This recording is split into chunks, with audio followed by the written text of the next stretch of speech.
L'abomination de Dunwich, écrit par H. P. Lovecraft. Lorsqu'un voyageur qui parcourt le centre-nord du Massachusetts se trompe de direction à l'embranchement de la barrière de péage d'Ellesbury, au-delà de Dines Corner, il se trouve dans une région étrange et désolée. Le terrain s'élève peu à peu, les murs de pierre bordés de broussailles se pressent de plus en plus vers les ornières de la route sinueuse et poussiéreuse. Les arbres des forêts semblent trop grands. Les herbes et les ronces manifestent une luxuriance qu'on leur voit rarement dans les pays défrichés. Par contre, les champs cultivés sont particulièrement rares et improductifs, tandis que les vieilles maisons éparses ont toutes le même aspect sordide et délabré. Sans savoir pourquoi, on hésite à demander son chemin aux figures noueuses et solitaires que l'on aperçoit de temps à autre sur une marche de seuil croulante ou dans une prairie déclive jonchée de rocs. Elles sont tellement silencieuses et furtives que l'on a l'impression de se trouver devant des êtres maudits avec lesquels mieux vaut n'avoir point de commerce. Parvenu en haut d'une côte, notre voyageur découvre les collines qui s'érigent au-dessus des bois profonds. Alors son malaise indéfinissable s'accroît. Les sommets sont trop arrondis, trop symétriques pour paraître naturels, et, parfois, il voit se découper très nettement sur le ciel d'immenses colonnes de pierre disposées en cercle au fait de la plupart d'entre eux. Des ravins insondables coupent la chaussée. Les ponts de bois rudimentaires qui les franchissent ne semblent guère sûrs. Quand la route redescend, elle traverse une étendue marécageuse qui inspire une aversion instinctive.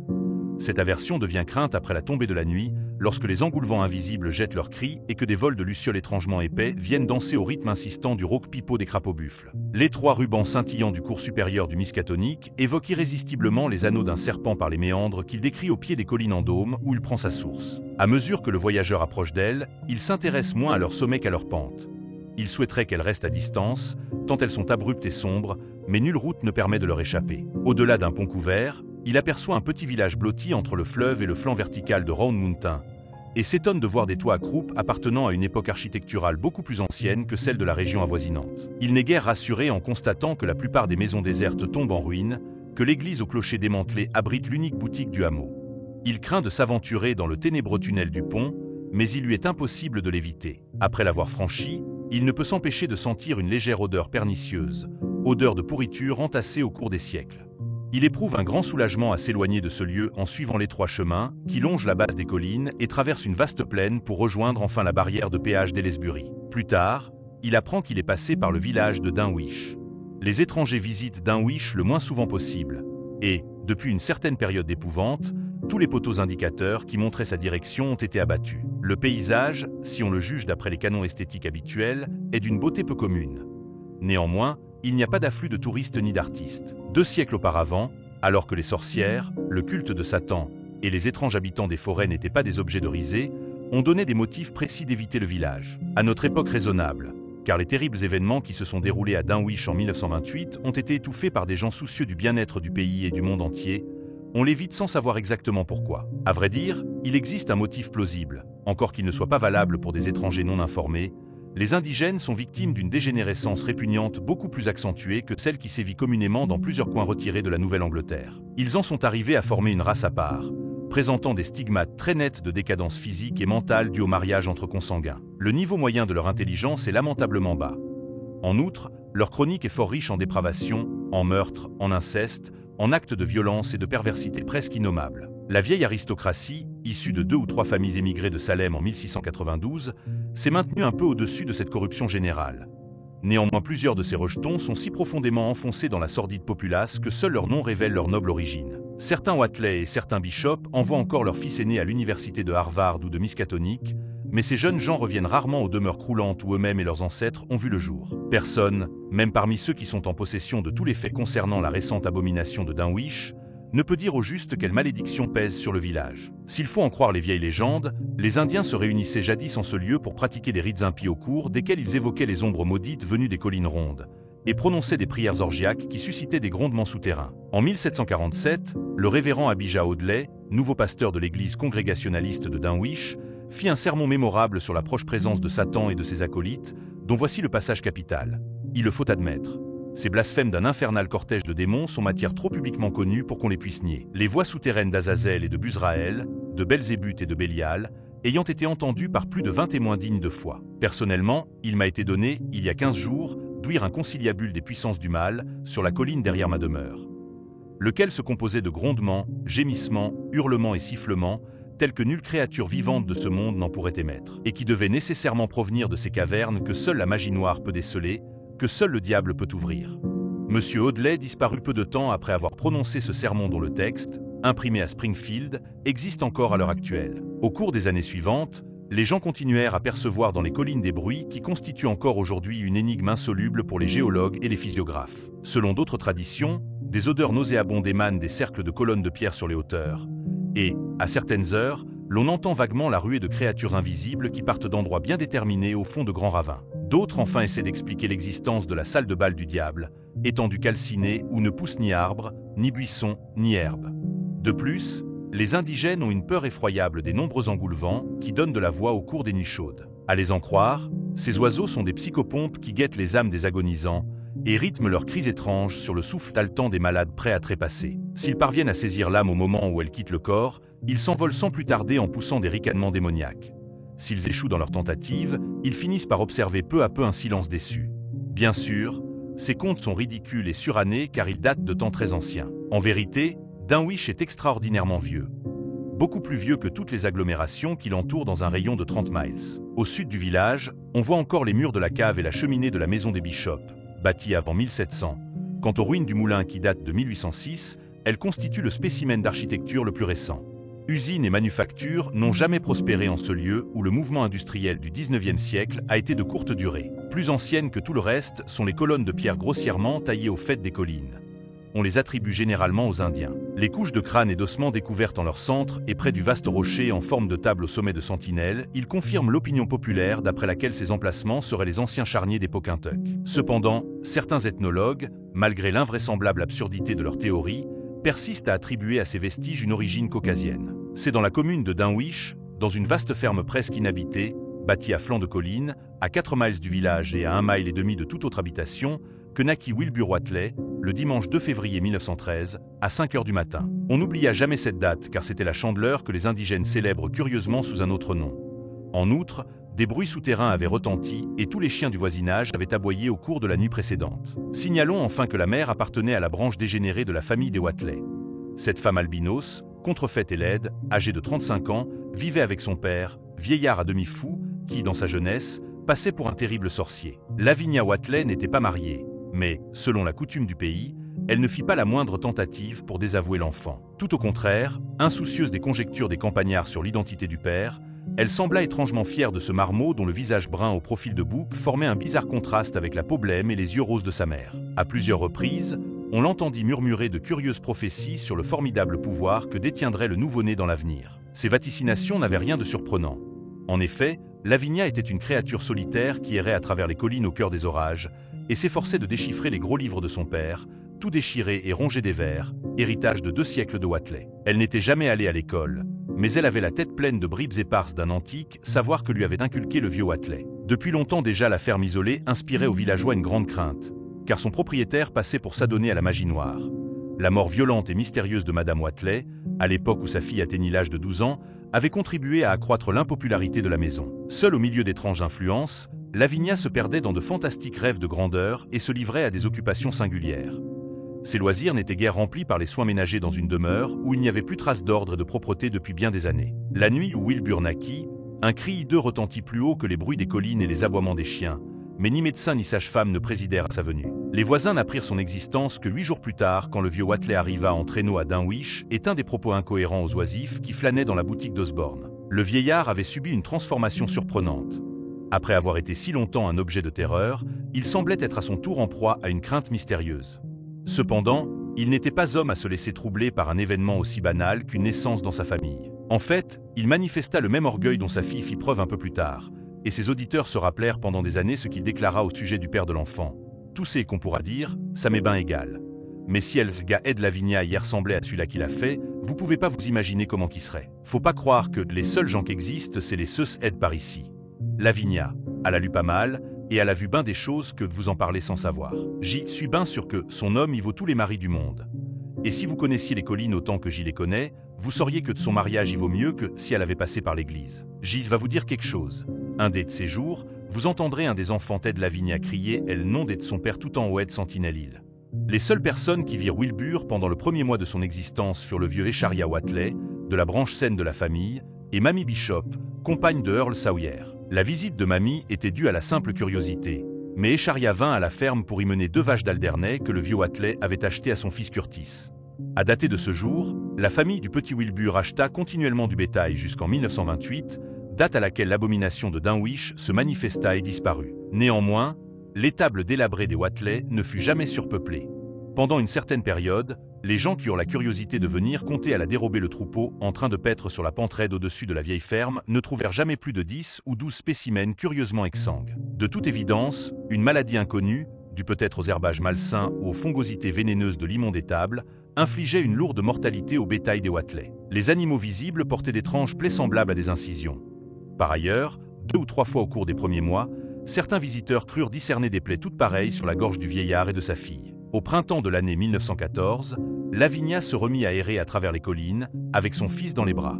Les campagnards cessèrent de s'intéresser à l'enfant après l'avoir vu, et nul ne fit le moindre commentaire sur sa croissance vraiment phénoménale. 3 mois après sa naissance, Wilbur avait la taille et la force musculaire d'un vigoureux bébé d'1 an. Les mouvements et les sons qu'il émettait révélaient une circonspection surprenante chez un si petit être. Aussi personne ne fut-il très surpris lorsqu'il marcha tout seul à l'âge de 8 mois. Quelque temps plus tard, le soir de la Toussaint, un grand feu s'alluma à minuit, au sommet de Sentinel Hill, à l'endroit où la vieille table de pierre se dresse au milieu de son tumulus d'ossements. Les langues allèrent bon train lorsque Silas Bishop, de la branche saine des Bishop, déclara avoir vu l'enfant gravir la colline en courant devant sa mère, 1 heure avant l'apparition des flammes. Silas, qui rabattait une génisse égarée, faillit oublier sa mission en apercevant les 2 silhouettes à la lueur de sa lanterne. Elles filaient presque sans bruit à travers les broussailles, et le jeune homme crut discerner, à sa grande stupeur, qu'elles étaient entièrement nues. Plus tard, il exprima certains doutes à propos de l'enfant, qui portait peut-être des pantalons noirs et une espèce de ceinture à franges. Par la suite, Wilbur ne se montra jamais que soigneusement vêtu de la tête aux pieds, boutonné jusqu'au menton. Si le moindre désordre menaçait l'ordonnance de sa mise, il manifestait aussitôt une certaine inquiétude. Le contraste qu'il offrait sur ce point avec son grand-père et sa mère, tous 2 fort sales et débraillés, parut particulièrement remarquable jusqu'à ce que l'abomination de 1928 donnât la clé du mystère.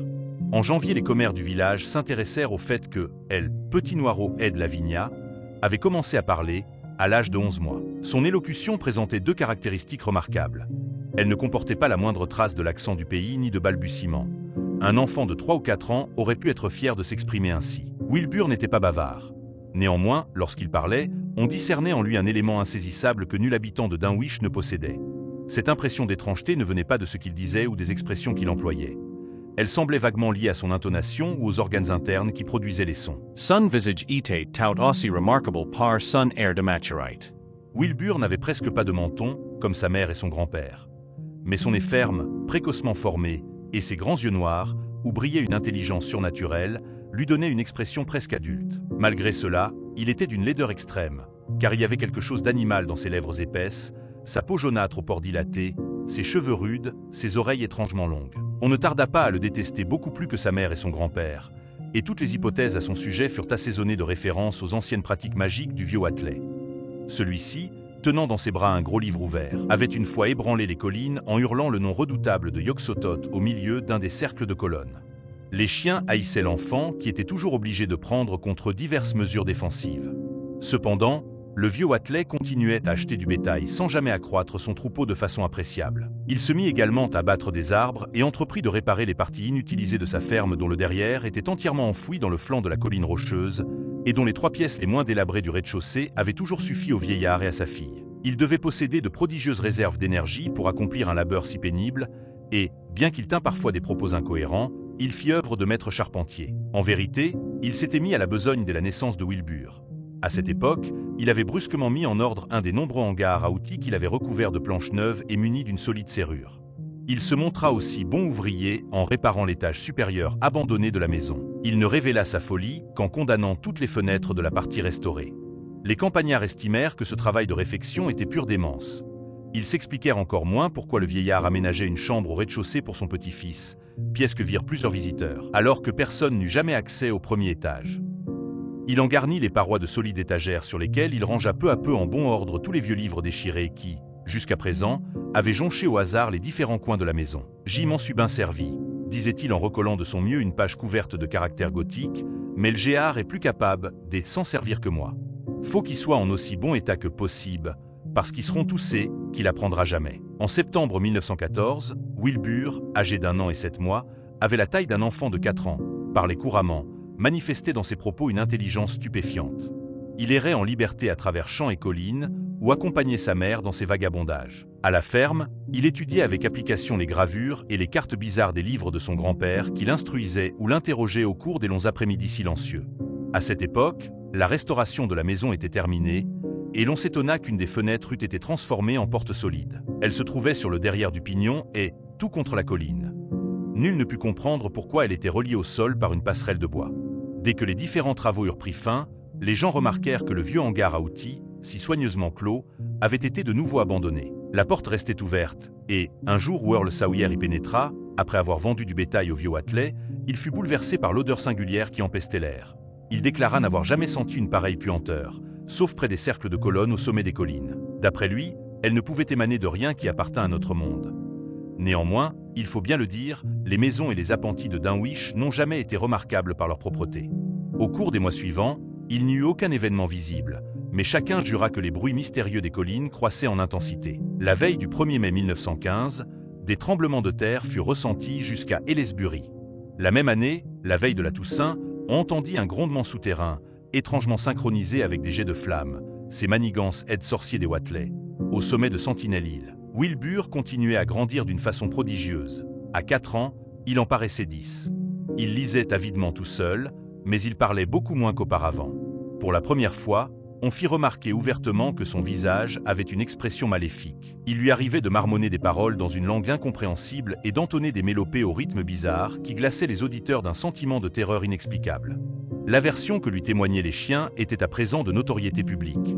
Il devait porter sur lui un revolver pour parcourir le pays. Parfois même, il se voyait contraint de s'en servir, ce qui n'augmentait pas sa popularité auprès des maîtres de ses victimes.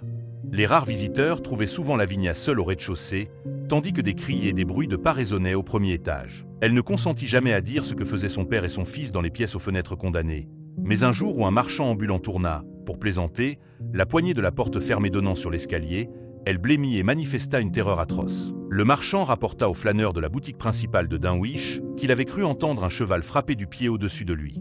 Les villageois songèrent à la porte, à la passerelle, au bétail qui disparaissait si rapidement. Puis ils frissonnèrent en se rappelant les rumeurs qui couraient sur la jeunesse du vieux Watley et sur les êtres surnaturels que l'on fait sortir de terre en sacrifiant un bœuf à certaines divinités païennes. Depuis quelque temps, on avait remarqué que les chiens éprouvaient à l'égard de la ferme la même crainte et la même haine que leur inspirait la personne de Wilbur.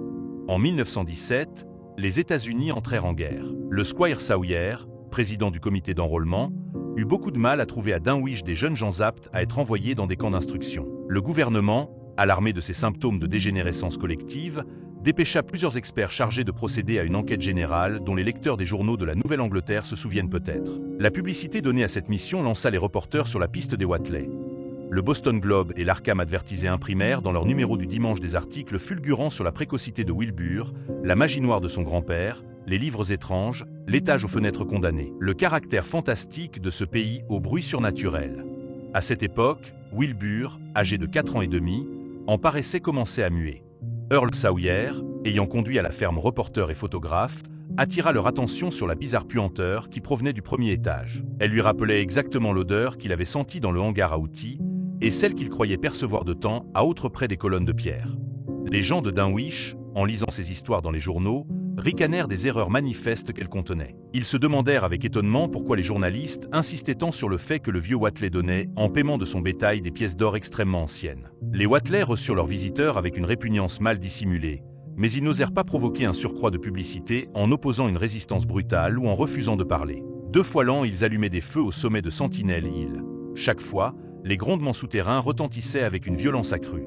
En toute saison, il se passait d'étranges, des sinistres choses dans la ferme isolée. Les visiteurs finirent par affirmer avoir entendu des bruits dans l'étage aux fenêtres condamnées.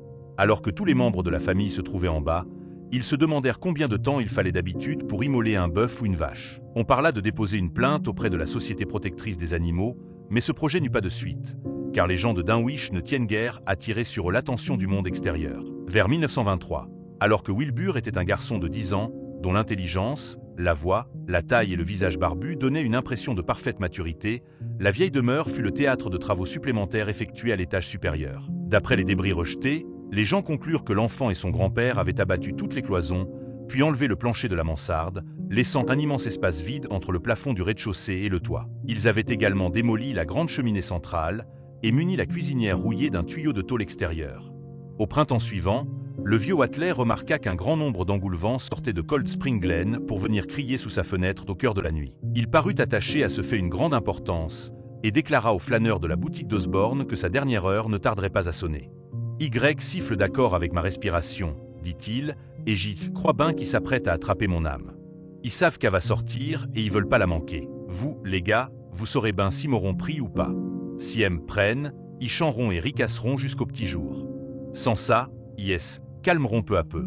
J'y crois ben qu'il y a souvent de la bagarre entre eux et les âmes qui chassent. » Dans la nuit du 1er août 1924, le docteur Houghton, d'Aylesbury, fut appelé d'urgence par Wilbur qui, monté sur son dernier cheval, avait gagné d'un wish au galop dans les ténèbres pour téléphoner de la boutique d'Osborne. Il trouva le vieux Watley dans un état désespéré.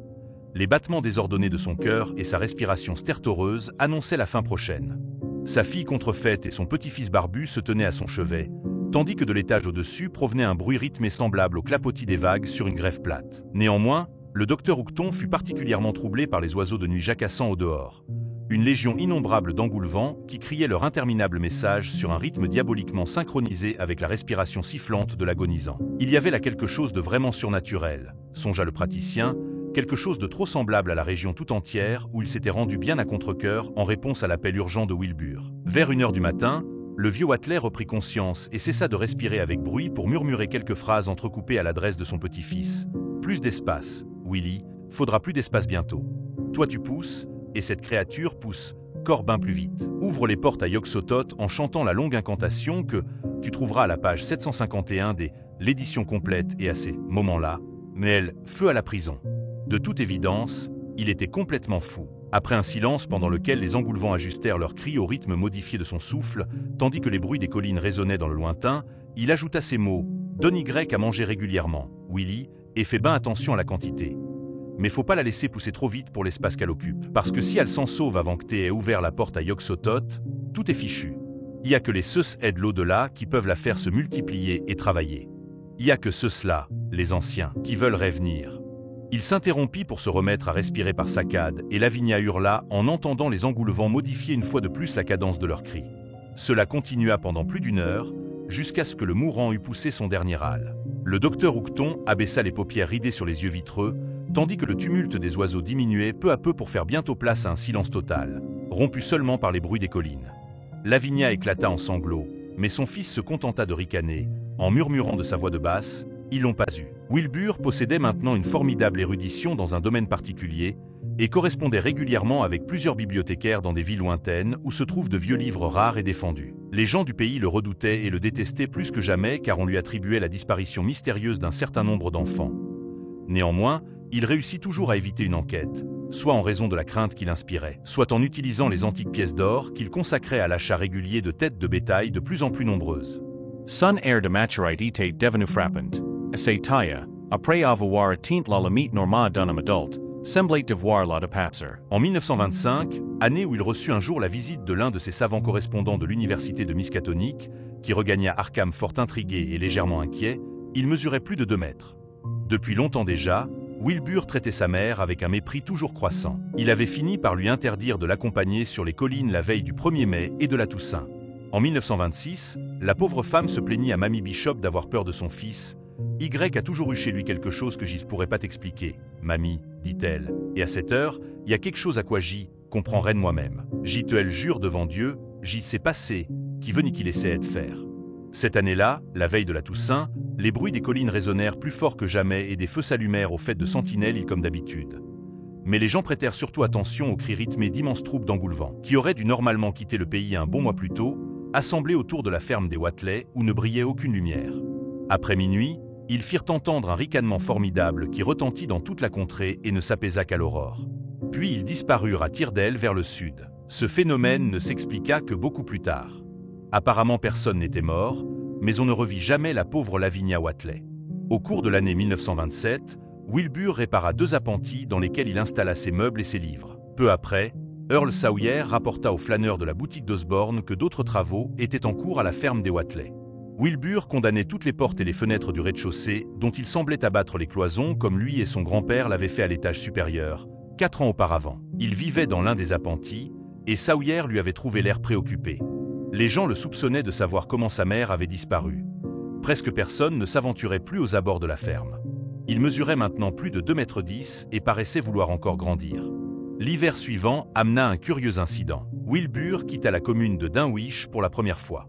Après un échange de lettres avec la Widener Librairie de Harvard, la Bibliothèque nationale de Paris, le British Museum, l'Université de Buenos Aires et la bibliothèque de l'Université de Miskatonic, Arkham, il n'avait pu obtenir le prêt d'un livre dont il avait terriblement besoin. En conséquence, il finit par se mettre en route pour consulter l'exemplaire de l'Université de Miskatonic qui se trouvait être la plus proche de lui. Cette gargouille à la peau basanée, au visage barbu, sale et mal vêtue, haute de 2,40 m, apparut un jour dans les rues d'Arkham, une valise à la main, en quête du volume redoutable que le bibliothécaire de l'université gardait soigneusement sous clé. Le Chronomicon, de l'arabe dément Abdul al-Azd, dans la traduction latine d'Olowormius, imprimé en Espagne au XVIIe siècle. Wilbur n'avait jamais vu de ville, mais il ne s'occupa que de trouver le chemin de l'université dont il franchit la porte sans se soucier du gros chien de garde qui le reçut en aboyant avec une fureur extraordinaire et en tirant frénétiquement sur sa chaîne. Wilbur avait emporté l'exemplaire précieux mais incomplet de la version anglaise du Dr. Dee, légué par son grand-père.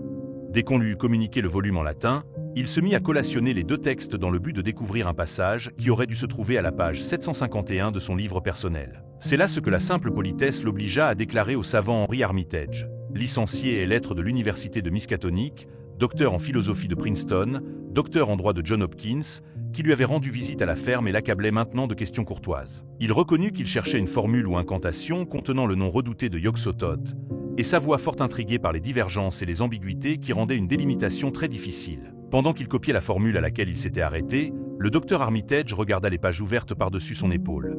Celle de gauche, dans le texte latin, contenait des menaces monstrueuses contre la paix et la raison du monde entier. Et il ne faut point croire que l'homme soit le plus vieux ou le dernier des maîtres de la terre, ni que la masse commune de vie et de substance soit seule à fouler le sol. Les anciens ont été, les anciens sont encore, les anciens seront toujours. Non point dans les espaces connus de nous, mais entre ces espaces. Primordiaux, sans dimension, puissants et sereins. Ils sont invisibles à nos yeux.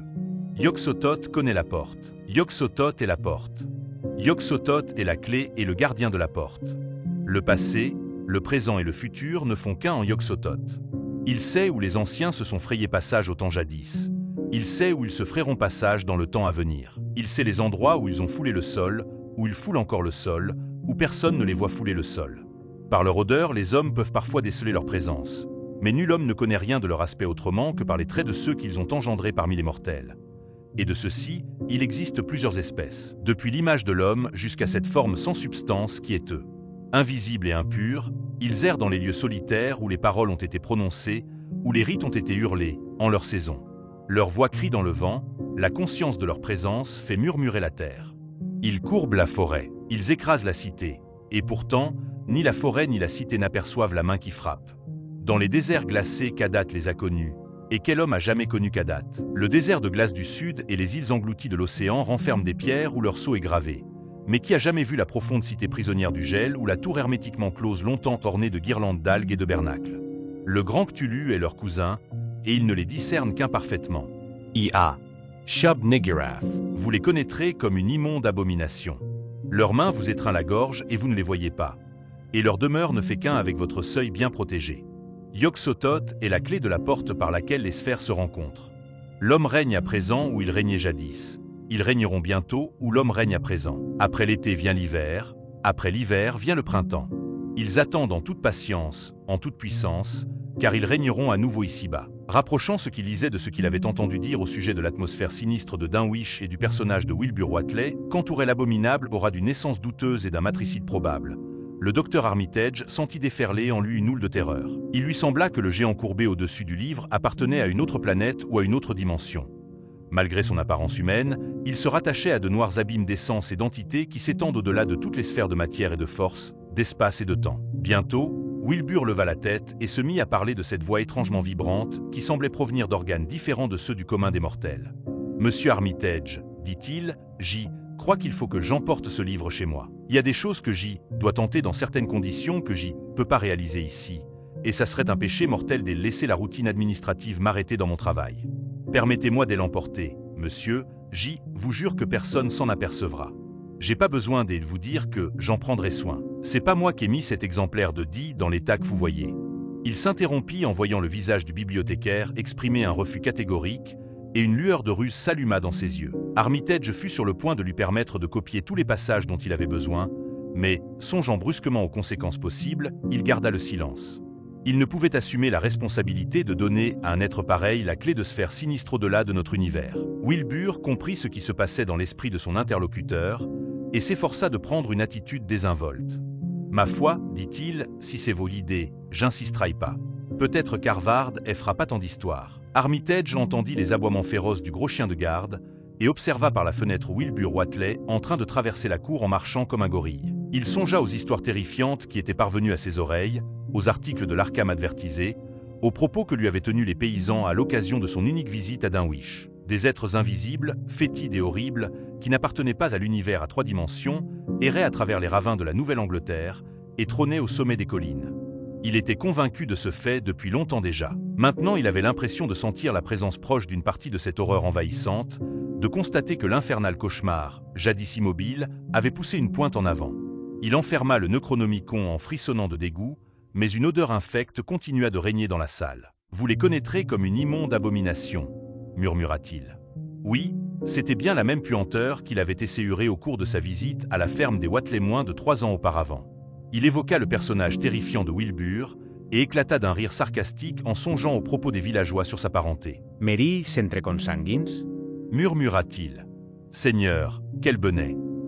Quelle créature maudite, venue d'un autre monde, a pu être le père de Wilbur Whateley. Il est né à la Chandeleur, 9 mois après la veille du 1er mai 1912, époque où les habitants d'Arkham ont entendu parler pour la première fois des étranges bruits souterrains. Qu'est-ce donc qui errait sur les collines pendant cette nuit de mai? Quelle horreur s'est fixée sur notre monde sous une forme semi-humaine? Au cours des semaines suivantes, le docteur Armitage entreprit de réunir toutes les données possibles sur Wilbur Whateley et les présences invisibles qui assaillaient Dunwich. Il entra en rapport avec le docteur Houghton, d'Aylesbury, qui avait assisté à la fin du vieux Whateley, et trouva ample matière à réflexion dans les dernières paroles du mourant. Une visite à Dunwich ne lui apporta rien de nouveau. Par contre, un examen attentif des passages du Necronomicon, que Wilbur désirait si avidement consulter, sembla lui fournir de terribles indices sur la nature, les méthodes et les aspirations des êtres effroyables qui menaçaient notre planète. À la suite de plusieurs entretiens avec des érudits de Boston spécialisés dans les sciences occultes, il fut en proie à une stupeur incrédule qui se transforma peu à peu en une crainte spirituelle aiguë. Tandis que l'été s'écoulait, il se persuada de plus en plus qu'il fallait prendre des mesures contre les terreurs embusquées dans la vallée dues au Miskatonic et contre l'être monstrueux que les mortels connaissaient sous le nom de Wilbur Whateley. L'abomination de Dunwich survint entre le 1er août et l'équinoxe de 1928. Le docteur Armitage fut l'un des témoins de son effroyable prélude. Auparavant, il avait appris le grotesque voyage de Whateley à Cambridge et ses efforts frénétiques pour emprunter le Necronomicon de la Widener Librairie, ou, à tout le moins, pour en copier certains passages. Son entreprise avait échoué, Armitage ayant mis formellement en garde tous les bibliothécaires qui possédaient le redoutable volume. À Cambridge, Wilbur s'était montré extrêmement nerveux. Désireux de consulter le livre, il semblait tout aussi désireux de rentrer chez lui le plus tôt possible, comme s'il craignait les résultats d'une absence prolongée. Le drame presque attendu se produisit au début d'août. Le 3 au matin, un peu avant l'aube, Armitage fut réveillé par les cris féroces du chien de garde de l'université. Aboiements, grondements et hurlements se succédèrent de plus en plus furieux, entrecoupés de silence d'une signification hideuse. Puis un autre cri s'éleva, un cri qui ne venait pas de la gorge du chien, un cri qui tira de leur sommeil une bonne moitié des habitants d'Arkham, dont il entra les rêves jusqu'à leur dernier jour, un cri qui ne pouvait émaner d'un être né sur cette terre. Armitage enfila quelques vêtements en toute hâte, puis traversa en courant la rue et la pelouse pour gagner les bâtiments de l'université. D'autres l'avaient précédé. La sonnerie d'alarme résonnait encore dans la bibliothèque. La noire ouverture d'une fenêtre béait au clair de lune. À l'intérieur résonnaient des grondements sourds et des gémissements étouffés. Averti par son instinct que ce qui se passait n'était pas un spectacle pour des gens non avertis, Armitage renvoya la foule d'un geste autoritaire tout en ouvrant la porte du vestibule. Néanmoins, ayant aperçu le Pr Warren Rice et le Dr Francis Morgan, auxquels il avait révélé ses hypothèses et ses inquiétudes, il leur fit signe de l'accompagner. On n'entendait plus à présent que le grondement géniard du chien dans la bibliothèque, mais Armitage sursauta en s'apercevant qu'un cœur d'engoulevent perché dans les arbustes s'était mis à pépier sur un rythme évoquant la respiration haletante d'un agonisant. Dans tout le bâtiment régnait une effroyable puanteur que le bibliothécaire ne connaissait que trop. Sans hésiter, les 3 hommes se ruèrent vers la petite salle de lecture d'où provenait la plainte sourde du chien. Pendant une seconde, personne n'osa donner de la lumière. Puis Armitage rassembla son courage et tourna le commutateur. L'un des 3, on ne sait lequel, poussa un cri perçant en voyant ce qui s'étalait devant eux au milieu des tables et des chaises renversées. Le P.R. Rice déclara qu'il perdit connaissance l'espace d'un instant, sans toutefois ni trébucher ni tomber. Le monstre qui gisait sur le flanc, plié en 2, dans une mare d'un liquide jaune verdâtre et d'un fluide visqueux semblable à du goudron, mesurait près de 2,75 m. Ses vêtements et une partie de sa peau avaient été arrachés par le chien. Il n'était pas encore mort, car des secousses spasmodiques l'ébranlaient tout entier, tandis que sa poitrine se soulevait et s'abaissait au rythme des cris des engoulevents. Des fragments de vêtements et de souliers jonchaient la pièce. Un sac de toile vide gisait au bas de la fenêtre à l'endroit où on l'avait jeté. Un revolver se trouvait sur le plancher près du bureau central. Une cartouche portant l'empreinte du chien, mais non déchargée, expliqua par la suite pourquoi il n'avait pas servi. Néanmoins, l'agonisant effaçait toute autre image. Il serait banal et inexact de dire que nulle plume ne saurait le décrire. On peut simplement affirmer que, pour s'en faire une idée exacte, il faut se garder d'associer trop étroitement les notions d'aspect et de contour avec les formes vivantes communes de notre planète à 3 dimensions. En vérité, il avait des mains et un visage d'homme, mais son torse et les parties inférieures de son corps présentaient de fantastiques monstruosités. Sans l'abondance de vêtements qui lui servaient d'habitude à les dissimuler, jamais la présence d'un tel être nu était tolérée sur cette terre. Au-dessus de la taille, il avait un aspect semi-anthropomorphe. Néanmoins, sa poitrine, où le chien appuyait toutes ses griffes, était recouverte d'un cuir réticulé semblable à celui d'un crocodile. Quant au dos taché de jaune et de noir, il évoquait vaguement la peau squameuse de certains serpents. Au-dessous de la taille, c'était bien pire. Toute ressemblance humaine cessait, la fantasmagorie commençait.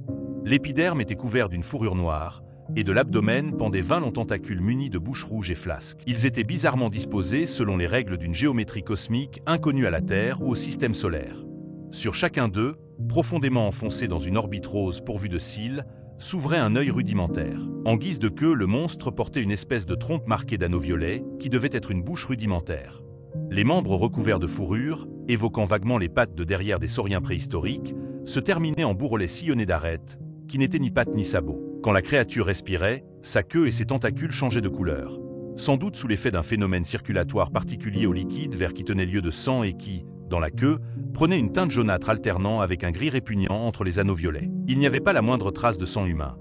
Rien que ce liquide fétide d'un jaune verdâtre qui coulait sur le plancher en laissant derrière lui une étrange décoloration. La présence des 3 hommes sembla ranimer l'agonisant qui commença à murmurer des sons bizarres sans tourner ni lever la tête. Le docteur Armitage affirma que nul mot anglais ne fut prononcé. Au début, il ne put rapprocher d'aucun langage terrestre une seule des syllabes prononcées. Mais, vers la fin, il distingua des fragments incohérents, sûrement empruntés au Necronomicon qui avait causé la perte du monstre désireux de s'en emparer. Ces fragments, tels qu'Armitage se les rappelle, donnaient à peu près ceci: Ngai, Ngaga, Bukshogog, Ia. Yoxotot, Yoxotot. La voix du mourant se tut, pendant que les cris des engoulevents montaient dans un crescendo diabolique. Puis la respiration s'arrêta, et le chien, levant très haut la tête, poussa un hurlement lugubre et prolongé. Un changement s'opéra sur le visage jaunâtre.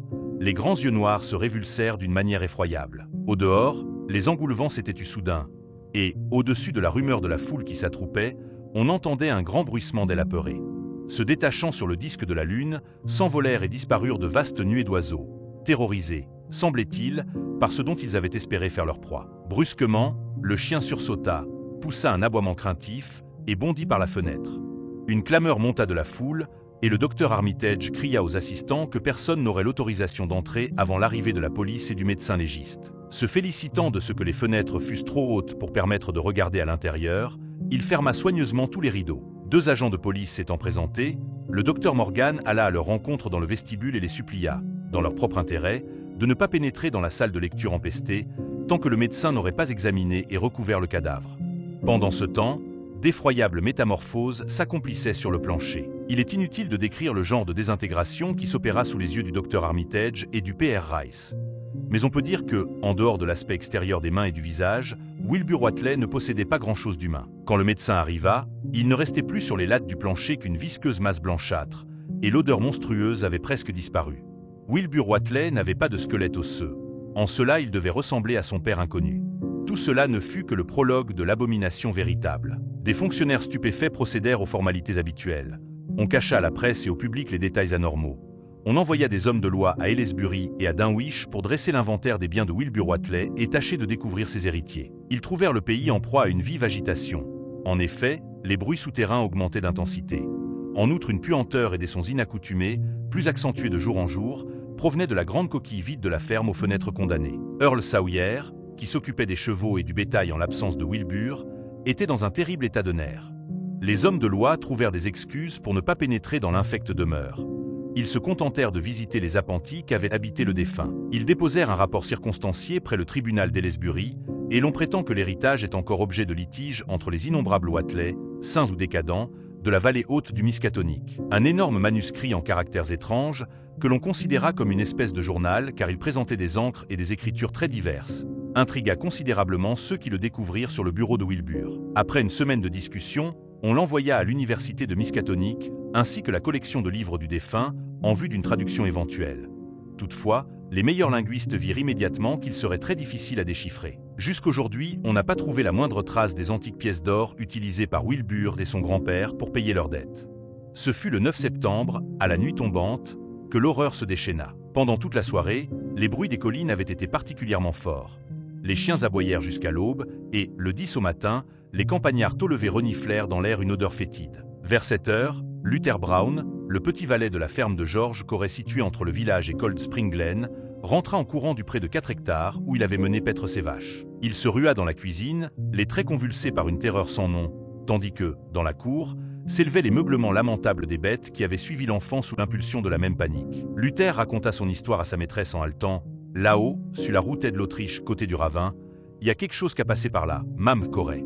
Ça sent comme quand elle, tonnerre est tombé, et tous les buissons et les arbustes y sont l'air poussés des deux côtés de la route pareil que si on y avait traîné une maison. Et ça, c'est point elle pire. Il y a des empreintes sur la route, Mame Corey, des grandes empreintes rondes, grosses comme elles dessus d'un tonneau, pareil que s'il y aurait passé un éléphant, mais il y en a beaucoup plus qu'on peut en faire avec 4 pattes. Jean Oenès a regardé une avant que des mans sauvés, et Joenès vu qu'elle était couverte de lignes en éventail, pareil que si on aurait enfoncé dans la terre une énorme feuille de palmier. Et il y avait une puanteur abominable, comme il y a autour de la maison du vieux Whateley. Il s'interrompit, frissonnant de la tête aux pieds. Madame Corey, n'ayant pu lui arracher d'autres renseignements, se mit à téléphoner à ses voisins, propageant ainsi la panique qui préluda à de plus grandes terreurs. Lorsqu'elle eut au bout du fil Sally Sawyer, gouvernante de cette Bishop dont la maison était la plus proche de celle des Whateley, ce fut son tour d'écouter au lieu de raconter. En effet, Chauncey, le fils de Sally, ayant gravi de bon matin la colline située en face de la ferme des Whateley, était rentré à toute allure, fou d'épouvante, après avoir jeté un coup de seille sur les lieux et sur le pâturage où les vaches de M. Bishop avaient passé la nuit. « Oui, Mame Corey, » dit Sally d'une voix tremblante. Chauncey est revenu au galop, et il pouvait pas parler tellement qu'il avait peur. Il dit que la maison du vieux Whateley allait tout éclater, pareil que si on aurait fait exploser de la dynamite à l'intérieur. Il y a que le plancher qui est pas crevé, mais il est recouvert d'un machin qui ressent à du goudron et qui coule sur le sol où ce que la charpente des murs a sauté. Et il y a des marques terribles dans la cour, des grandes marques rondes pareilles qu'une barrique, et toutes gluantes qu'à sont comme elles plancher de la maison. Chauncey y dit qu'à mène dans les préouskis grecs à une piste d'herbe écrabouillée plus large qu'une grange, et tous les murets de pierre y sont écroulés partout où ce qu'à passe. Et il dit comme ça, Mame Corey, qu'il a pensé aux vachettes 7, quand bien même qu'il avait si peur, et qu'il les a trouvées à la salle des balles du diable, dans un état épouvantable. La moitié a disparu, et la moitié des celles qui restent, on dirait qu'on leur a sucé tout le sang, et elles ont des blessures sur la peau pareilles que le bétail des Whateley depuis qu'elle, fils à Lavinia, est né. C'est y vient des partir pour aller les voir, mais j'y crois point qu'il s'approchera beaucoup de la ferme du vieux sorcier. Chauncey, il a pas très bien à regarder où se calait la piste après la prairie, mais il croit qu'Athès dirigeait vers la route du ravin qui mène au village. Aussi vrai que me là, Mame Corey, il y a quelque chose qui se promène qui devrait pas être en liberté. Pour ces quais des mois, j'y crois bien que Wilbur Whateley, qui a eu la fin qu'il méritait, a manigancé tout ça. Joenès toujours dit qu'il n'était pas humain. Lui et son grand-père, Y. dû faire pousser dans cette maison fermée partout quelque chose qui est encore moins humain qu'il était. Il y a toujours eu des choses invisibles autour d'un wish, des créatures vivantes qui sont pas humaines et qui sont mauvaises pour les humains. L'Autriche nuit, la terre a parlé, et, sur le matin, Chauncey, qui a pas beaucoup des sommeils, a entendu les engoulevents crier très fort du côté de Cold Spring Glen. Après ça, il a cru entendre du bruit du côté chez les Whateley. Pareil que si on aurait cassé une grande caissette de bois en arrachant les planches.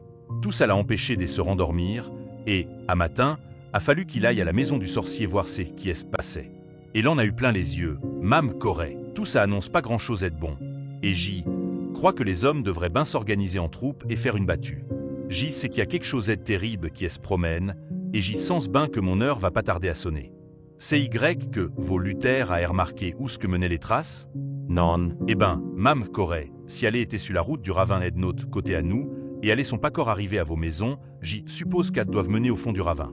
C'est naturel. Johannes toujours dit que Cold Spring Glen est un endroit malsain. Les engoulevents et les lucioles, yes, conduisent pas dans ces coins-là comme des créatures du bon Dieu, et il y en a qui disent qu'on entend des bruits et des paroles dans l'air, en S, mettant au bon endroit, entre les éboulis et la grotte de l'ours. À midi, les 3/4 des hommes et des gamins de Dunwich, massés sur les routes et les prairies entre Cold Spring Glen et les ruines de la maison des Watley, examinaient avec horreur les empreintes monstrueuses, le bétail mutilé des bishops, les étranges débris de la ferme, la végétation écrasée des champs et des talus. La force inconnue qui s'était déchaînée sur le monde avait dû sans aucun doute s'enfoncer dans le grand ravin sinistre. En effet, tous les arbres qui le bordaient étaient brisés, et une large avenue creusait les broussailles de la pente abrupte, comme si elles avaient été labourées par une maison emportée dans une avalanche. Nul bruit ne montait du fond de l'abîme d'où émanait simplement une indéfinissable puanteur. Les hommes préférèrent discuter au bord du précipice plutôt que d'aller affronter l'horreur cyclopéenne dans son repère. Avec eux se trouvaient 3 chiens qui, après avoir aboyé furieusement au début, observaient maintenant un silence craintif. Quelqu'un téléphona la nouvelle à l'Aylesbury Transcript, mais le rédacteur en chef, habitué aux folles histoires de Dunwich, se contenta de rédiger à ce sujet un paragraphe humoristique reproduit peu après par la société de presse.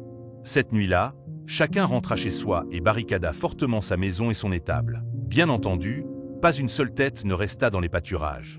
Vers 2 heures du matin, les Elmeffry furent réveillés par une épouvantable puanteur et les féroces aboiements de leurs chiens. De plus, tous convinrent qu'ils pouvaient entendre une espèce de sifflement et de clapotis à l'extérieur. Madame Free proposa de téléphoner aux voisins. Elmé était sur le point d'y consentir lorsqu'un bruit de bois brisé interrompit leur discussion. Il semblait provenir de la grange et fut promptement suivi par les meuglements terrifiés du bétail. Les chiens, la bave à la bouche, vinrent s'aplatir aux pieds de la famille paralysée de terreur. Obéissant à la force de l'habitude, Free alluma une lanterne, mais il savait bien que s'aventurer dans la cour serait courir à une mort certaine. Les femmes et les enfants se mirent à geindre à petit bruit. Avertis par un obscur instinct que leur vie dépendait de leur silence, ils eurent la force de s'empêcher de crier. Finalement, le vacarme de la grange fit place à des gémissements pitoyables, auxquels succédèrent des craquements sinistres. Les Free, blottis les uns contre les autres dans le salon, n'osèrent pas bouger jusqu'à ce que les derniers échos se fussent éteints tout au fond de Cold Spring Glen. Alors, au milieu des rauquements lugubres émanant de l'étable et des cris démoniaques des engoulevents dans le ravin, Célina Free alla jusqu'au téléphone d'un pas chancelant pour répandre la nouvelle de cette deuxième catastrophe. Le lendemain, toute la contrée était en proie à la panique. Des groupes d'hommes craintifs, taciturnes, s'approchaient et s'éloignaient de l'endroit où s'était accomplie cette démoniaque destruction. 2 pistes titanesques de végétation écrasée s'étendaient du ravin à la ferme d'Elmeffry. Des empreintes monstrueuses couvraient le sol nu. Une partie de la vieille grange s'était écroulée. On ne put retrouver et identifier qu'un quart du bétail. Certains animaux étaient réduits à l'état de bizarres fragments, et il fallut tuer tous ceux qui vivaient encore. Earl Sawyer suggéra de demander de l'aide à Aylesbury ou à Arkham, mais les autres déclarèrent que cela ne servirait à rien. Le vieux Zébulon Watley, membre d'une branche de la famille mycène mi-décadente, parla vaguement de rites mystérieux à célébrer au sommet des collines. Tous ses ancêtres avaient été fort attachés à certaines traditions, et ils se souvenaient de chants psalmodiés au milieu des colonnes de pierre bien avant la naissance de Wilbur. La nuit tomba sur un pays terrorisé dont les habitants étaient trop passifs pour organiser une défense efficace. Quelques familles unies par des liens de proche parenté se rassemblèrent sous un même toit pour veiller dans les ténèbres. Mais, en général, les gens se contentèrent de se barricader à nouveau et de faire le geste futile de charger des fusils ou de disposer des fourches à portée de la main. Néanmoins, rien ne se produisit, à l'exception des bruits des collines. Le lendemain, plusieurs paysans espérèrent que cette nouvelle horreur avait disparu aussi vite qu'elle était survenue. Certains cœurs intrépides proposèrent une expédition dans le ravin. Néanmoins, ils ne s'aventurèrent pas à servir d'exemple à une majorité peu enthousiaste. Le soir venu, ils s'enfermèrent pour la 3e fois. Cependant, il y eut beaucoup moins de familles à se grouper. Au matin, les Free et les 7 bishops annoncèrent que les chiens paraissaient fort excités et que l'on percevait des bruits et des odeurs dans le lointain. Une troupe d'explorateurs horrifiés releva une nouvelle série d'empreintes monstrueuses sur la route qui longe Sentinel Hill. Comme d'habitude, la végétation écrasée révélait que le monstre invisible était d'une taille démesurée. D'après la disposition des empreintes, il y avait eu un passage dans 2 directions différentes. Partie de Cold Spring Glen, la montagne mouvante semblait y être revenue par le même chemin. Au pied de la colline, une foulée d'arbustes brisés, large de 100 mètres, montait tout droit jusqu'au sommet et les hommes stupéfaits constatèrent que les pentes les plus abruptes ne détournaient pas cette piste inexorable. La gigantesque abomination pouvait gravir une paroi rocheuse presque verticale. Lorsque les explorateurs eurent gagné le faîte de la colline par des voies moins dangereuses, ils virent que les traces s'y arrêtaient, ou, plutôt, en repartaient en sens inverse. C'était là que les Watelais avaient allumé leurs feux infernaux en psalmodiant leur rite maudit, la veille du 1er mai et de la Toussaint, près de la table de pierre. À présent, cette même dalle était le centre d'un vaste espace de terrain pesamment foulé par la montagne mouvante. La surface du sol, légèrement concave, portait un dépôt fétide de la même viscosité noirâtre qui souillait le plancher de la ferme en ruine des Watelais. Les hommes s'entre-regardèrent en murmurant, puis ils scrutèrent le flanc abrupt de la colline. Le monstre avait dû emprunter la même route pour descendre et pour monter. Il était inutile d'émettre des hypothèses. Raison et logique se trouvaient confondues. Seul le vieux Zébulon, qui ne faisait pas partie du groupe, aurait pu suggérer une explication plausible. La nuit du jeudi commença comme les autres, mais elle s'acheva plus dramatiquement. Dans le ravin, les engoulevents crièrent avec tant d'insistance que beaucoup de gens ne purent dormir. Et, vers 3 heures du matin, la sonnerie de tous les téléphones retentit. Ceux qui décrochèrent leur appareil entendirent une voix éperdue hurler « Au secours, ô mon Dieu !» Puis il y eut un grand fracas suivi d'un silence total. Personne n'osa bouger, et nul ne sut d'où provenait l'appel avant l'arrivée du matin. Alors, ceux qui l'avaient reçu téléphonèrent à tous les abonnés de la ligne et constatèrent que, seuls, les fris ne répondaient pas. 1 heure plus tard, un groupe d'hommes armés gagnait la ferme à l'entrée du ravin et découvrait l'horrible vérité. Il y avait des pistes d'empreintes monstrueuses, mais il n'y avait plus de maison. Elle était écrasée comme une coquille d'œuf, et l'on ne découvrit rien de vivant ni de mort au milieu des ruines. Rien qu'une atroce puanteur et une viscosité noirâtre. Les ailes méfries avaient été effacées de la surface de la terre. Pendant ce temps, une autre phase de la tragédie, moins mélodramatique mais encore plus poignante sur le plan spirituel, s'était déroulée à Arkham, derrière la porte close d'une pièce au mur couvert de livres. Le curieux manuscrit de Wilbur Watelais, remis à l'université de Miskatonic en vue d'une traduction éventuelle, avait considérablement intrigué les linguistes anciens et modernes.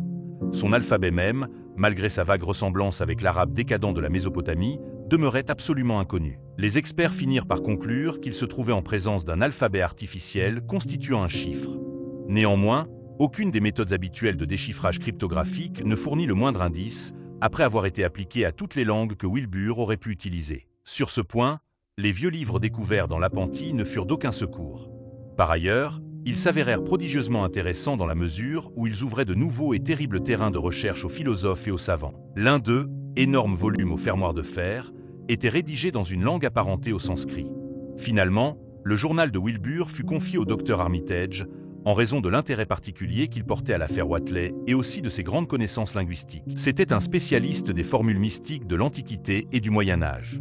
Le bibliothécaire avait conçu l'idée que l'alphabet inconnu pourrait avoir été utilisé à des fins ésotériques par certains cultes défendus remontant à des époques très reculées, auxquelles les sorciers du monde sarrasin léguèrent maintes traditions formelles. Néanmoins, il n'attachait pas à ce point une importance capitale. En effet, il serait absolument inutile de connaître l'origine des symboles si, comme il le soupçonnait, ils servaient simplement de chiffres dans une langue moderne. Vu la longueur du texte, il était persuadé que l'auteur du manuscrit n'avait pas eu recours à un autre idiome que le sien, sauf dans certaines formules et incantations. En conséquence, il s'attaqua au journal en posant en principe qu'il était rédigé en anglais. Armitage savait fort bien, d'après les échecs répétés de ses collègues, que l'énigme était extrêmement complexe et qu'il serait vain d'essayer d'adopter les méthodes de solution courantes. Pendant tout le mois d'août, il s'absorba dans l'étude de la cryptographie, en faisant appel à toutes les ressources de sa bibliothèque. Au cours de longues nuits de veille, il se plongea dans les arcanes de maints volumes. La Polygraphia de Trithemius, le De Furtivi Literarum Noti de Giambattista Porta, le traité des chiffres de Vigenère, la Cryptomnesie Patefacta de Falconet, les traités du XVIIIe siècle de Davy et de Thicknesse, et ceux de certaines autorités modernes telles que Blair, von Martan et Clubé. Finalement, il fut convaincu d'avoir affaire à l'un de ces cryptogrammes particulièrement ingénieux où plusieurs listes de lettres correspondantes sont disposées comme des tables de multiplication et où le message se compose de mots-clés uniquement connus des initiés. Les auteurs anciens lui parurent plus utiles que les modernes, d'où il conclut que le code du manuscrit remontait à la plus haute antiquité. À plusieurs reprises, il crut toucher au but, mais se vit toujours arrêté par un obstacle imprévu. Puis, vers la fin du mois d'août, les nuages commencèrent à se dissiper. Certaines lettres utilisées dans certaines parties du manuscrit émergèrent d'une façon définitive, et il devint évident que le texte était anglais. Le 2 septembre au soir, la dernière barrière céda. Pour la première fois, le docteur Armitage put lire toute une page de la chronique de Wilbur Watelais. C'était effectivement un journal rédigé dans un style qui révélait chez son auteur un étrange mélange d'érudition occulte et d'inculture générale. Le premier passage déchiffré, daté du 26 novembre 1916, alarma considérablement Armitage, car le bibliothécaire se rappela que ces lignes avaient été tracées par un enfant de 3 ans et demi qui ressemblait à un gamin de 12 ou 13 ans. Appris aujourd'hui l'Aclos du Sabaoth, qui m'a pas beaucoup plu car on peut y répondre de la colline, mais pas du haut des airs. La chose qui est en haut est très en avance sur moi, et j'y crois pas qu'elle possède beaucoup d'intelligence terrestre. Et tué le chien d'Ella Mutchin quand il s'est jeté sur moi pour me mordre, et Ella m'a dit qu'il me tuerait s'il osait. J'y crois pas qu'il me tue jamais. Grand-père m'a fait réciter sans arrêt la formule d'eau la nuit passée, et je crois que j'ai vu la cité intérieure aux 2 pôles magnétiques. J'irai à ces pôles quand la Terre sera nettoyée. Ceux qui vivent dans l'air m'ont dit au sabbat qu'il faudra des années avant que je nettoie la Terre, et j'y suppose que grand-père sera mort à ces moments-là. C'est pour ça qu'il faudra que j'y étudie tous les angles des plans et toutes les formules entre le IR et le NHMGR. Ceux du dehors m'aideront, mais ils peuvent pas prendre corps sans qu'on leur donne du sang humain. La chose qui est en haut m'a tout l'air d'être du modèle qu'il faut. J'y peux la voir un peu quand j'y fais le signe Vorish ou quand je lui jette la poudre d'Ibn Ghazi, et elle ressemble beaucoup à eux tels que j'y les vois la veille du 1er mai sur la colline. Peut-être que l'autre figure s'effacera un peu.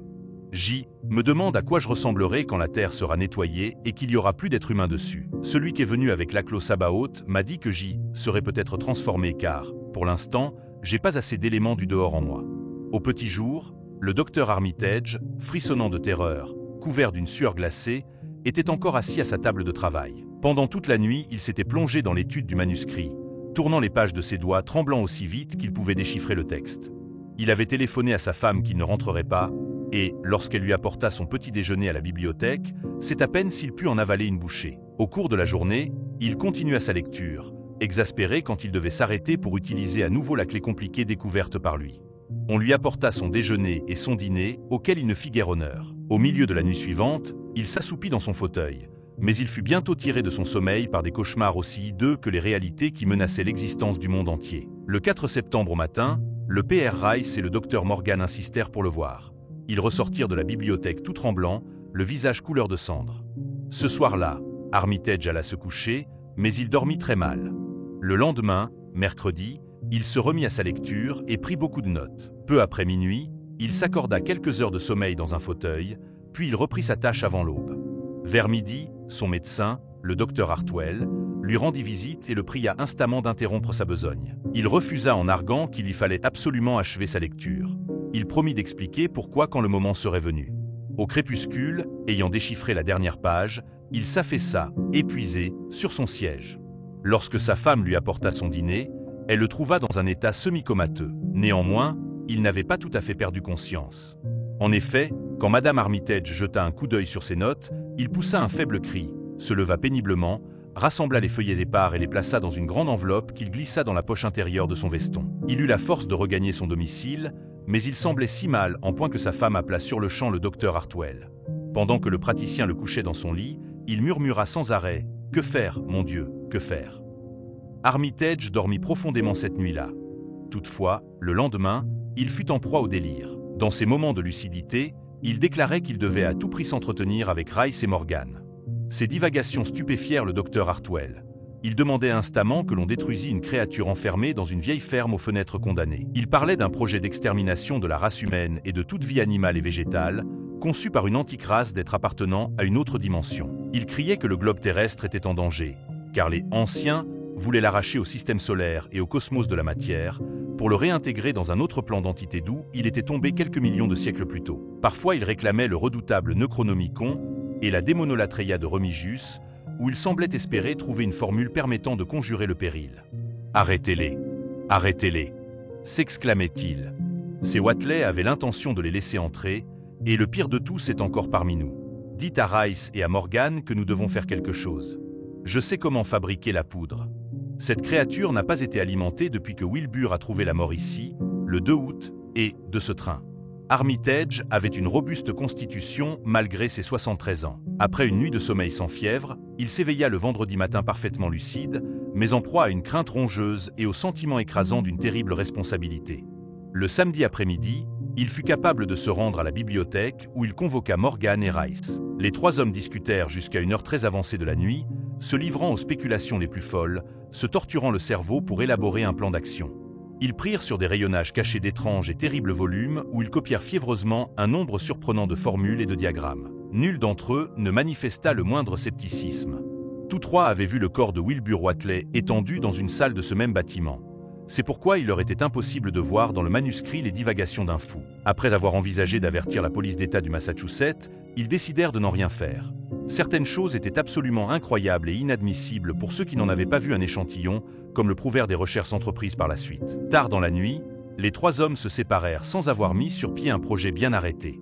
Néanmoins, Armitage consacra toute la journée du lendemain à comparer des formules et à mélanger des produits chimiques empruntés au laboratoire de l'université. Plus il songeait à l'infernal manuscrit, plus il était enclin à mettre en doute l'efficacité de tout moyen matériel pour détruire l'entité laissée par Wilbur Whatley derrière lui, cette effroyable entité qui devait se déchaîner quelques heures plus tard et devenir la mémorable abomination de Dunwich. Le lundi, Armitage poursuivit la besogne entreprise la veille, car il ne pouvait atteindre son but qu'au prix de multiples expériences.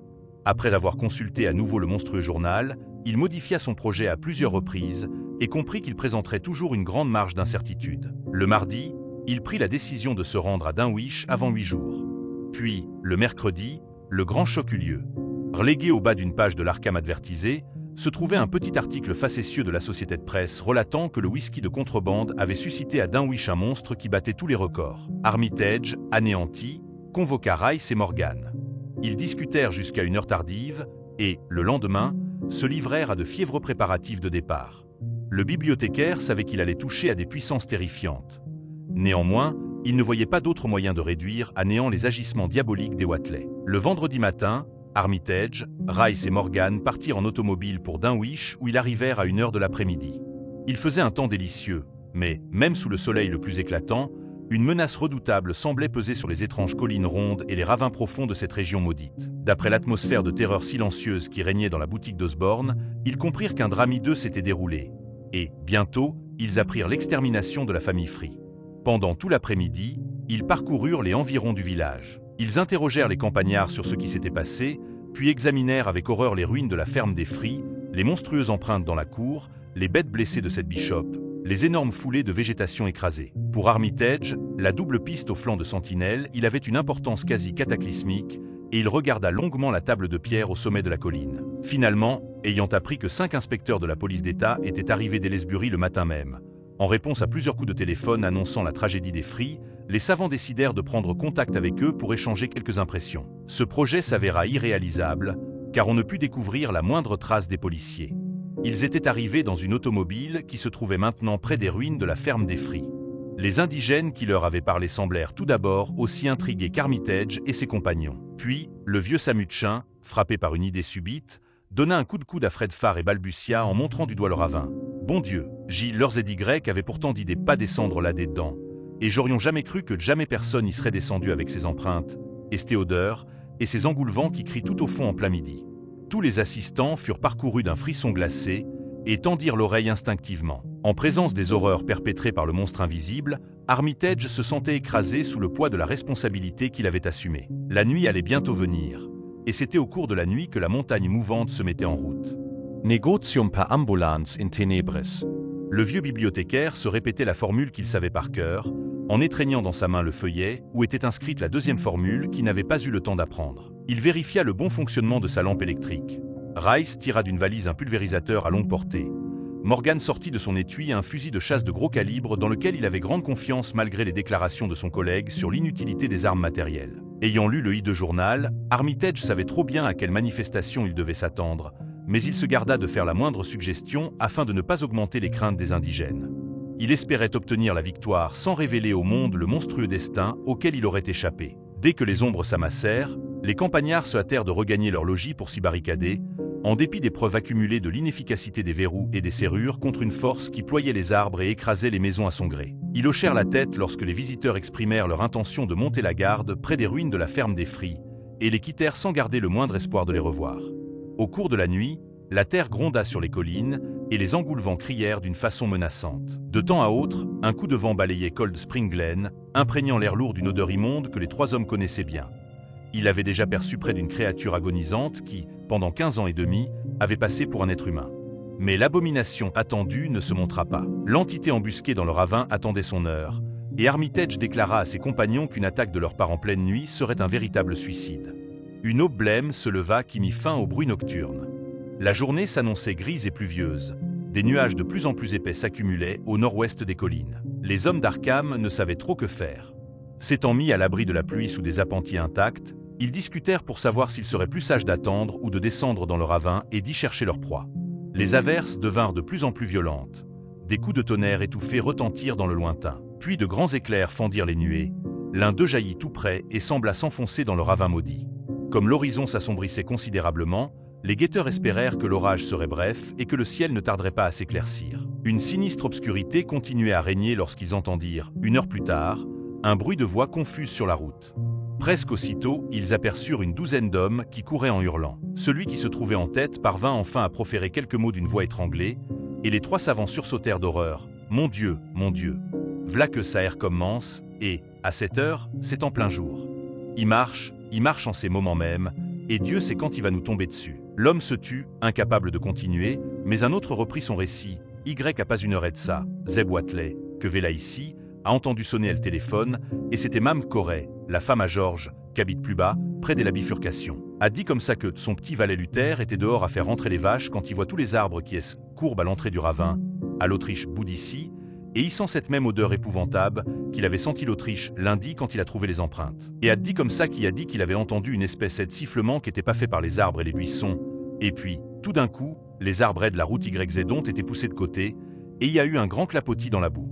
Mais Luther, il a rien vu que les arbres qui se courbaient. Et après, loin devant lui, là où ce qu'est le ruisseau des Bishops y passe en dessous de la route, il a entendu un craquement formidable, suel, pont comme si qu'on aurait cassé du bois. Et pendant tous ces temps-là, il voit rien du tout, rien que les arbres et les buissons qui courbent. Et après ça, sifflement s'est éloigné du côté des la ferme au vieux Watley et des Sentinelles Hill. Luther, il a eu le cran d'aller à l'endroit où l'avait entendu la première fois. C'était tout bout et tout eau, et le ciel était noir, et la pluie effaçait les traces. Mais à l'entrée du ravin, là où les arbres avaient bougé, il y avait ces empreintes terribles, grosses comme des tonneaux, pareilles que celles qu'il avait eues l'Autriche lundi. À ce moment, le premier orateur reprit la parole. Mais ça c'est reine, c'est que commencement. Zeb que Vela ici était en train d'appeler les gens et tout le monde l'écoutait, quand Vela qui reçoit un appel chez cette Bishop, sa gouvernante, Sally, elle était comme folle. Elle avait vu les arbres courbés au bord de la route, et a dit comme ça qu'il y avait un bruit pareil que si un éléphant aurait piétiné dans la boue, qui se dirigeait droit sur la maison. Puis, Vela que se met à parler d'une odeur épouvantable, et a dit comme ça que son petit Chauncey, il braille que c'est cette même odeur qu'il a sentie près des ruines de la maison à Watley l'Autriche lundi. Et les chiens YZ aboyaient quelque chose d'effrayant. Et alors, Vela que t'as poussé un cri terrible, et que t'as dit que le hangar près de la route vient de s'effondrer comme si l'orage l'aurait renversé, mais le vent était pas assez fort pour ça. Tout le monde écoutait, et on entendait des tas de gens sut-elle fil cavalaient leur respiration. Tout à coup, Sally a braillé de nouveau, et a dit que la clôture de la courette devant vient juste être tombée sans qu'elle ait rien vu qu'ait pu faire ça. Alors tout le monde sur la ligne a entendu brailler Chauncey et le vieux cette Bishop, et Sally a mais a hurlé que quelque chose est de lourd à cogner contre la maison.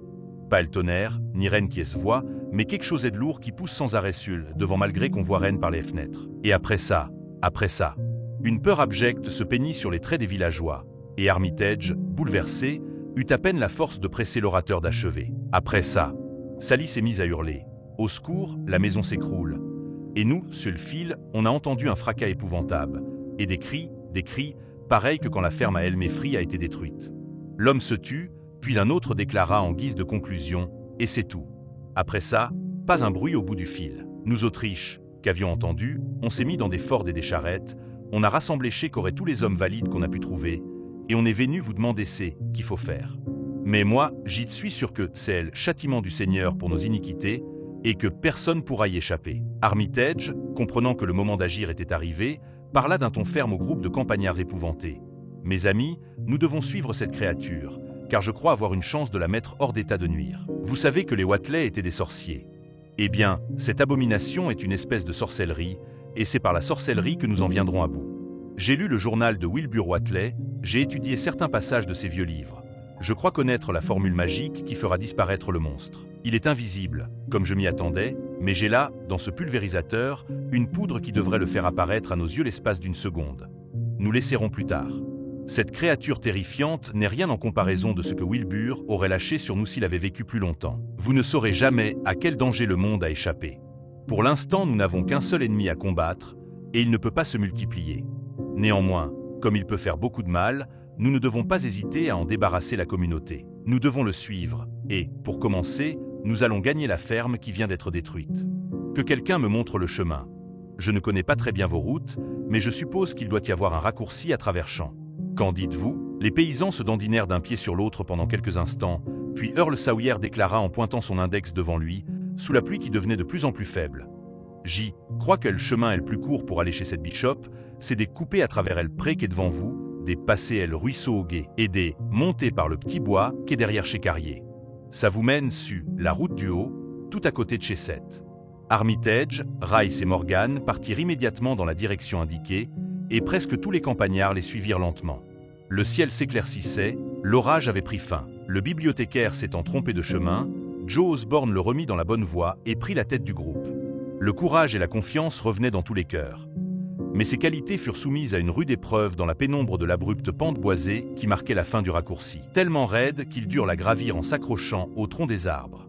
Quand ils débouchèrent sur la route boueuse, le soleil brillait dans le ciel. Ils se trouvaient un peu au-delà de la ferme de cette bishop, mais les arbres ployés et les empreintes hideuses indiquaient clairement le passage du monstre. Ils ne s'attardèrent pas beaucoup à examiner les ruines. C'était une répétition du drame des Fries, et l'on ne trouva trace ni de cadavres ni d'êtres vivants dans les décombres de la ferme et de la grange. Personne ne se souciait de rester là au milieu de cette puanteur et de ces plaques de viscosité noire. Tous se tournèrent instinctivement vers la piste qui menait aux ruines de la ferme des Watley et aux pentes de Sentinel Hill. Au moment où ils passaient devant l'emplacement de l'ancienne demeure de Wilbur, ils frissonnèrent et manifestèrent une certaine hésitation. Ce n'était pas une promenade d'agrément que de relever la trace d'un monstre aussi gros qu'une grange, doué de la malveillance haineuse d'un démon. En face de la base de Sentinel Hill, la piste quittait la route. On voyait des empreintes toutes fraîches sur la large foulée qui marquaient le chemin suivi par le monstre pour gagner le sommet et en redescendre. Armitage, ayant tiré de sa poche une lunette d'approche extrêmement puissante, scruta le flanc verdoyant de la colline. Ensuite, il tendit l'instrument à Morgan dont la vue était plus perçante. Au bout de quelques secondes, Morgan poussa un cri, puis, montrant du doigt un point de la pente abrupte, passa la lunette à Earl Sawyer. Celui-ci la mit au point maladroitement avec l'aide du bibliothécaire, regarda, poussa un cri à son tour et s'exclama « Seigneur, v'là l'herbe et les buissons qui bougent. Il monte lentement. Il monte vers le haut de la colline en ces moments mêmes. Dieu seul sait pourquoi. » Alors les campagnards furent pris de panique. S'il était relativement facile de relever la trace de l'entité inconnue, c'était tout autre chose de la trouver devant soi. Les formules magiques pouvaient réussir, mais elles pouvaient tout aussi bien échouer. Plusieurs voix demandèrent à Armitage ce qu'il savait du monstre, et aucune de ces réponses ne parut satisfaisante. Chacun se sentait en présence d'une chose maudite, totalement en dehors des connaissances humaines. Finalement, les trois savants, le vieux docteur Armitage à la barbe blanche, le PR Rice aux cheveux gris et le jeune docteur Morgan, entreprirent seuls l'ascension de la colline. Après avoir expliqué patiemment le maniement de la lunette d'approche, ils la laissèrent au groupe de paysans craintifs massés sur la route, qui ne cessèrent pas de suivre attentivement les différentes phases de la montée. Elle s'avéra très rude. Armitage dut se faire aider à plusieurs reprises. Bien au-dessus d'eux, on voyait frémir l'énorme foulée à l'endroit où l'infernale créature avançait avec lenteur. Bientôt les poursuivants commencèrent à gagner du terrain. Curtis Watley, de la branche saine de la famille, tenait la lunette quand les hommes d'Arkham s'écartèrent nettement de la ligne d'empreinte. Il informa ses compagnons que, de toute évidence, ils essayaient de gagner un pic moins élevé qui dominait la piste en un point situé fort en avant de l'endroit où l'on voyait bouger les arbustes. Effectivement, les savants atteignirent le sommet peu après que le monstre l'eut dépassé. Alors Wesley Corey, qui avait pris la lunette, s'écria qu'Armitage ajustait le pulvérisateur tenu par Rice et que quelque chose allait arriver. Les paysans s'agitèrent nerveusement en se rappelant que ce pulvérisateur devait rendre le monstre visible l'espace d'un instant. 2 ou 3 hommes fermèrent les yeux, mais Curtis Watley arracha la lunette à Corey et regarda attentivement. Il vit que Rice, placé au-dessus et en arrière de la démoniaque entité, était en très bonne posture pour répandre la poudre magique. Les spectateurs aperçurent simplement l'image fulgurante d'un nuage gris, gros comme une maison de bonne taille, près du sommet de la colline. Mais Curtis poussa un cri perçant, laissa tomber la lunette dans la boue, et se serait effondré sur le sol si 2 de ses compagnons ne l'avaient pas soutenu. Il ne pouvait que murmurer d'une voix à peine perceptible « Oh, oh mon Dieu, cette chose. Cette chose. » Il fut assailli de questions pendant que, seul, Henry Wheeler songeait à ramasser la lunette et à l'essuyer soigneusement. Curtis se montra incapable de formuler des réponses cohérentes. Plus grosse qu'une grange, toute faite de cordes qui est tortille. Elle est faite comme un œuf de poule plus gros que J, pourrait dire, avec des douzaines de jambes pareilles que des tonneaux, qui se plient en 2 camps à marche. Y a rien des solides là-dedans. C'est tout comme des lagelées et c'est fait de cordes qui est tortillent les unes contre les autres. Il y a des gros yeux saillants tout partout, et 10 ou 20 bouches ou trompes qui dépassaient de tous les côtés, grosses comme des tuyaux de poêle, et qui se balancent et qui s'ouvrent et qui se mettent bout à bout, toutes grises que elles sont, avec des anneaux bleus ou violets. Et, Seigneur Dieu, cette moitié des figures qui est au-dessus. Ce dernier souvenir parut affecter Curtis d'une façon particulièrement pénible, car il s'affaissa sans pouvoir en dire davantage. Fred Farr et Will Hutchin le transportèrent au bord de la route et le couchèrent sur l'herbe humide. Henry Wheeler, tout tremblant, dirigea la lunette d'approche vers la colline et distingua 3 petites silhouettes qui semblaient courir vers le sommet aussi vite que la pente le leur permettait. À ce moment, les spectateurs perçurent un grand bruit qui résonnait dans la vallée profonde derrière Sentinel Hill. C'était un chœur d'innombrables engoulevents dont les cris semblaient exprimer un espoir avide et pervers. Earl Sawyer, s'étant emparé de la lunette, déclara que les 3 silhouettes se trouvaient maintenant au faîte de la colline, assez loin de la table de pierre mais sensiblement à son niveau. L'une d'elles levait la main au-dessus de sa tête à intervalles réguliers. Au moment où Sawyer mentionna ce détail, la foule entendit un faible bruit de mélopée, comme si les gestes s'accompagnaient d'une psalmodie entonnée à pleine voix. La scène devait être à la fois grotesque et impressionnante, mais aucun spectateur n'était à même d'éprouver des sensations esthétiques. « J'y crois ben qui doit dire le charme », murmura Wheeler en reprenant la lunette. Les engoulevents criaient éperdument, sur un rythme irrégulier très différent de celui du rite en train de s'accomplir. Soudain, le soleil parut perdre son éclat en l'absence de tout nuage visible. Phénomène bizarre que tous observèrent de façon très nette. Sous les collines essenfla un grandement soured aqua répondit un roulement de tonnerre dans le ciel. Un éclair jaillit, et la foule s'étonna de ne voir surgir aucune nuée d'orage. La mélopée des hommes d'Arkham devint plus distincte, et Wheeler constata que tous 3 levaient les bras en cadence en prononçant leur incantation. Dans une ferme lointaine retentirent des aboiements furieux. La lumière du jour continua à s'altérer. Les paysans contemplèrent l'horizon avec stupeur. Une obscurité violette, qui semblait n'avoir pas d'autre cause qu'un assombrissement spectral de l'azur du ciel, pesait sur les collines grondantes. Puis un autre éclair jaillit, plus brillant que le premier, et les spectateurs crurent discerner une brume vague autour de la table de pierre. Mais personne n'utilisait la lunette à ce moment. Les engoulevents continuaient à crier sur un rythme irrégulier, et les hommes de Dunwich rassemblèrent toute leur énergie pour lutter contre la menace dont l'atmosphère semblait surchargée. Sodain retenturant ces sons rocks et graves, prefers par un voix cassi, cahanterant a jamais la mémoire de ce que les entenderant. Il n'était sûrement pas émis par une voix humaine. On aurait pu croire plutôt qu'ils provenaient de l'enfer, si leur source n'avait pas été manifestement la table de pierre de la colline. Le mot « son » est presque erroné en l'occurrence, car leur timbre effroyablement bas émouvait des sièges de conscience et de terreur beaucoup plus subtils que l'oreille. Cependant, on ne saurait en employer d'autres puisqu'ils affectaient indiscutablement la forme de mots à demi articulés. Ils étaient aussi forts que les grondements souterrains et les roulements de tonnerre auxquels ils faisaient écho. Néanmoins, ils n'émanaient d'aucune créature visible. Et c'est parce qu'ils semblaient provenir de l'univers des êtres invisibles que les hommes groupés au pied de la colline se serrèrent les uns contre les autres en tressaillant comme s'ils s'attendaient à recevoir un coup. Et voici le croassement hideux qui retentit dans l'espace. Ignei, Ignei, Terfelthkh, Nya. Yag Safaf. IBTHNK, HI.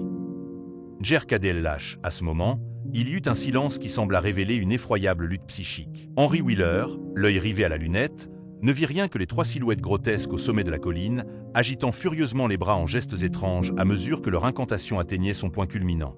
De quel sombre abîme de crainte, de quel gouffre de conscience extracosmique ou d'obscure hérédité émanait ces sons tonitruants, à demi articulés? Bientôt, ils résonnèrent à nouveau, plus forts, plus cohérents, dans Un paroxysme de fureur frenétique. Enegeta, Fiu. Help! Help! FFFFFF Father! Father! Yag Sathath! Et ce fut tout. Les hommes au visage livide, bouleversés par les syllabes indiscutablement anglaises jaillies comme des roches de foudre du vide qui entouraient la table de pierre, ne devaient plus jamais les entendre à nouveau. Une terrifiante détonation ébranla les collines. Explosion cataclysmique dont on ne pouvait dire si elle venait du ciel ou des entrailles de la terre. Un formidable éclair fut dardé du zénith vers le monstrueux autel, tandis qu'un mascaret de force invisible accompagné d'une indescriptible puanteur déferlait du haut de la colline et balayait toute la campagne environnante. Arbres et buissons semblèrent foyés par de furieux coups de fouet. Les paysans blottis sur la route, presque asphyxiés par l'odeur fatale, faillirent tomber à la renverse. Des chiens hurlèrent dans le lointain. L'herbe et le feuillage se flétrirent et prirent une étrange couleur jaune grisâtre. Les champs et les forêts se couvrirent de cadavres d'engoulevents. La puanteur ne tarda pas à se dissiper, mais la végétation ne redevint jamais normale. Aujourd'hui encore, Tout ce qui pousse sur cette effroyable colline et aux environs présente un aspect bizarre. Curtis Watley commençait à peine à reprendre conscience quand les hommes d'Arkham descendirent lentement la colline sous un soleil redevenu clair et brillant. Grave et silencieux, il semblait ébranlé par des souvenirs et des réflexions beaucoup plus terribles que ceux qui avaient empli d'épouvante le cœur des paysans. En réponse aux questions multiples dont ils furent assaillis, ils se contentèrent de hocher la tête et d'affirmer un seul fait d'importance capitale. Le monstre a disparu définitivement, dit Armitage. Il est retourné aux éléments originels dont il se composait et ne pourra plus exister. C'était une impossibilité dans un monde normal, car il ne possédait qu'une infime proportion de matière au sens que nous prêtons à ce mot. Il ressemblait à son père, et il est revenu presque tout entier auprès de son père, dans je ne sais quelle dimension en dehors de notre univers matériel, abîme indéterminé d'où, seuls, les rites les plus infâmes ont pu l'arracher pour le faire venir sur ces collines. Il y eut un bref silence pendant lequel le pauvre Curtis Watley retrouva ses esprits et se prit la tête à deux mains en gémissant. À mesure que la mémoire lui revenait, l'horreur du spectacle qu'il avait plongé dans son état de prostration s'imposa de nouveau à lui. Ô Seigneur Dieu, cette moitié des figures, cette moitié de figure qu'est au-dessus, cette figure aux yeux roses d'albinos et sans menton, pareille que celle des Watley. C'était une espèce de mélange aide-pieuvre, aide-mille-pattes et d'araignée, mais il y avait une moitié des figures humaines au-dessus, et elle ressemblait à celle du vieux Watley, sauf qu'elle était large des plusieurs mètres. Il s'interrompit, épuisé, tandis que les paysans le regardaient d'un air hébété. Seul, le vieux Zébulon Watley, dont la mémoire capricieuse conservait certains souvenirs, prit la parole et déclara d'une voix chevrotante. V'là 15 ans de ça. Joannès bien entendu elle vieux Watley dire qu'un beau jour nous entendrions un des enfants aide la vigne à crier, elle, non aide son père tout en haut aide sentinelle il. Mais Joe Osborne l'interrompit pour interroger à nouveau le bibliothécaire. D'une façon comme d'une autre, quoi que c'était donc. Et comment qu'a fait elle, jeune Watley, pour elle faire venir du haut désert? Armitage répondit en choisissant ses mots soigneusement. Eh bien, c'était une espèce de force qui n'appartient pas à l'espace que nous connaissons. Une force qui se forme, se développe et agit selon d'autres lois que les lois de notre nature. Nous en avons paladroit de faire venir de choses perils de l'extérieur. L'envoyer de gens trace mechens au lieu de cultes trace impies pour sy risquer. Wilbur Watley possédait en lui certains éléments de cette force maléfique, suffisamment pour faire de lui un démon. Je vais brûler son journal sacrilège. Quant à vous, mes amis, je vous conseille de dynamiter cette table de pierre et d'abattre tous les cercles de colonnes qui se dressent sur vos collines. Des monuments semblables attirent les créatures que les Watley aimaient tant. Les créatures qu'ils se proposaient de lâcher sur le monde pour exterminer la race humaine et entraîner notre globe dans je ne sais quel lieu afin de réaliser je ne sais quel but. Astérisque, quant au monstre que nous venons de renvoyer à son point de départ, les Watley l'avaient élevé pour lui faire jouer un rôle terrible dans les événements futurs. Il s'est développé très vite pour la même raison qui a déterminé la phénoménale croissance de Wilbur. Mais le monstre a battu le jeune homme parce qu'il possédait une plus grande part d'extériorité. Wilbur ne l'a pas fait venir du haut désert. Le monstre était son frère jumeau, mais il ressemblait davantage à leur père commun. Fin.